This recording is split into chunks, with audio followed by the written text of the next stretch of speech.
Thanks for tuning in to ODMA Hype, where we highlight your peers' excellence to bring awareness of diversity in STEM. This week we sat down with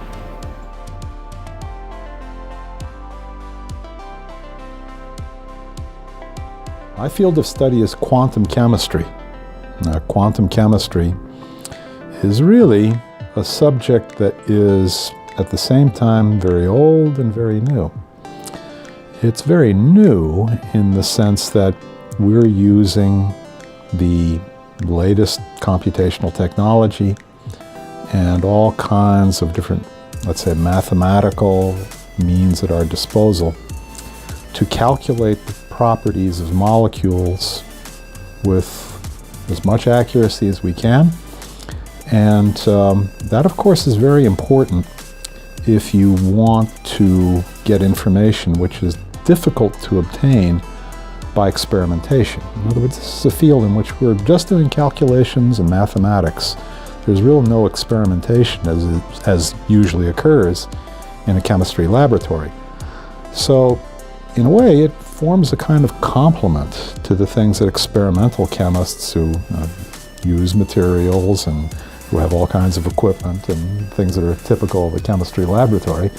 It's a complement to that type of work. The aspect of it which is old is that chemists have been thinking about these things in a kind of pictorial way for a long, long time, and making little diagrams and things like that that you can write down on a piece of paper. But I think that people might be surprised to know that those concepts themselves are evolving. They're becoming more flexible, more powerful, more predictive.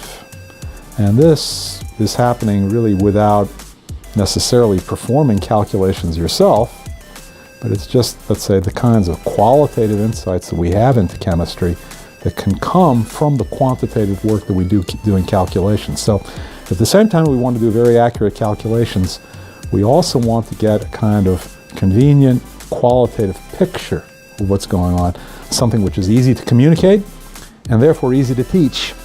So that's part of what we do really when we're teaching the basic courses, that we try to give people an idea of what these concepts of chemical bonding are, because once you understand those concepts, it's easy to learn a lot of chemistry in just a few steps.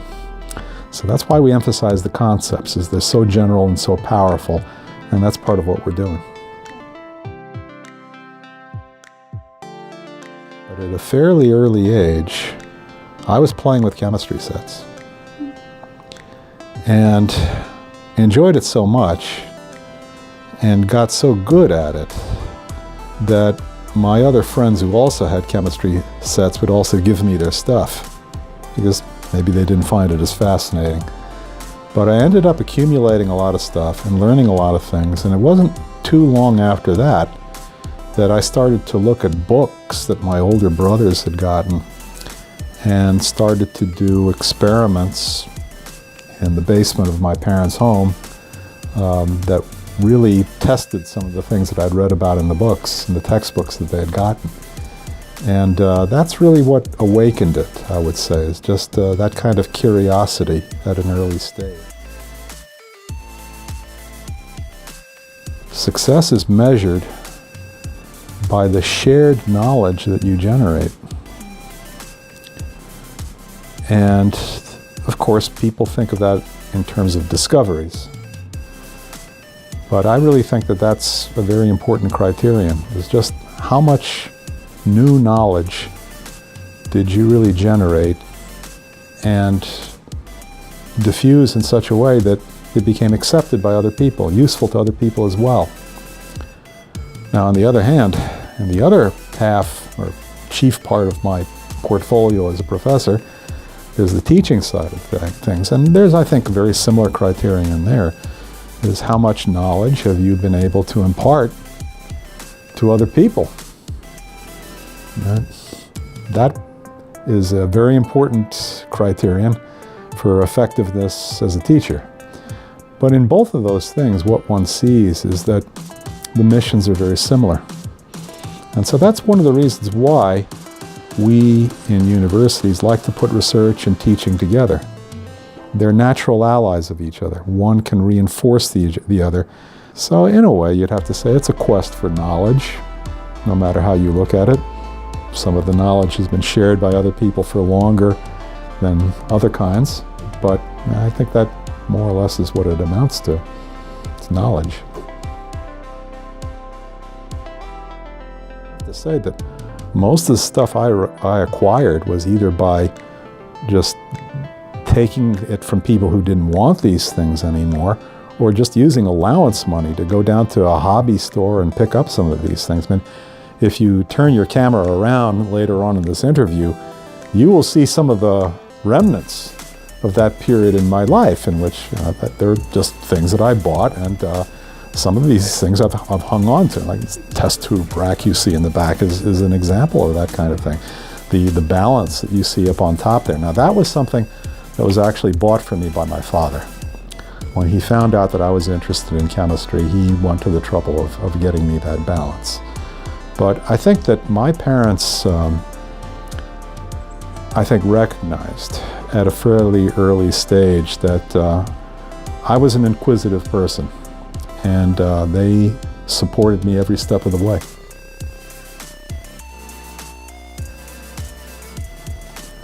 My family. My father was an immigrant from Ecuador, and my mother came from southwest Georgia, and not too far from the borders with Florida and Alabama. And it was kind of an unlikely combination of people, but I think that with all the churning that takes place in society in the middle of the 20th century, maybe it's not such a surprise, but the thing that I think people might be surprised by is that in the making of someone who has a scientific career, that it's not necessary that their parents or their family or anyone like that have any kind of scientific background. I don't think that people are, let's say, selected in this respect by the kind of background they have necessarily. I think that people from all kinds of backgrounds get into science, and it's for that reason that I've always thought that it's very important to tell people that science is this kind of international, multicultural republic that spans all nations, all creeds, obviously all genders, all kinds of backgrounds, and that people with all these backgrounds are able to communicate with each other and help each other out and advance this cause of knowledge. And it's for that reason that I've always felt a need to encourage people to take up this life, because it's one of the most fulfilling things you can do, but it's also something in which we hope at least that the creativity, the merits, the ability to give to other people is something that will be rewarded, will be recognized, and will redound eventually to the benefit of everyone. So I think of it as being a very, very idealistic pursuit, one which should engage the affection, the dedication of people of all kinds. Be patient with your education. There's so many times in which people are impatient in this respect. They may say to themselves, well, the grade that I got in this course isn't as good as a lot of other people did. And what they don't know is that a grade is an assessment of where you are at a particular time. It doesn't tell you what the trend is. Another thing that I would say is that your success in this field is going to be a mild function of your, let's say, intrinsic, inherited talent, but it's going to be a much stronger function of your dedication and the work that you do. A third thing that I would point out is that there is science that can be done of all kinds, of people by people with all kinds of different abilities. One way of thinking about this is in terms of mathematical ability. Some people have great mathematical ability, great talent for that kind of thing. Other people don't. But I'm telling you that there is a type of science that can be fulfilling for people with all kinds of different abilities in this respect. Some problems are very mathematical, others are not. And I think it comes to that there are similar criteria which pertain to other abilities that people may have. But if you really think about it, this is a long adventure that you're going to be going on. And I think that if you want to live a life in which your thoughts, your day-to-day activities are oriented towards knowledge, then you have to recognize that you're going to have to be patient in building up that base of knowledge. So don't get discouraged, is what I would tell to people, if your background isn't as strong as other people. Don't get discouraged if you think somehow or other that you're not as talented as other people. Take comfort in the fact that the work that you do in perfecting your understanding is going to be rewarded. So take your time. Don't hurry with it.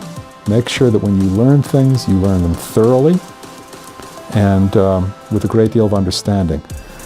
This is another kind of mistake that I think people make.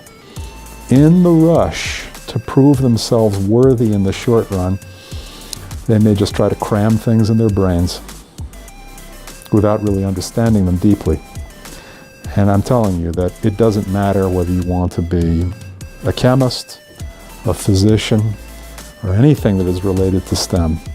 If you really make the sincere effort to learn things thoroughly, that investment will pay off.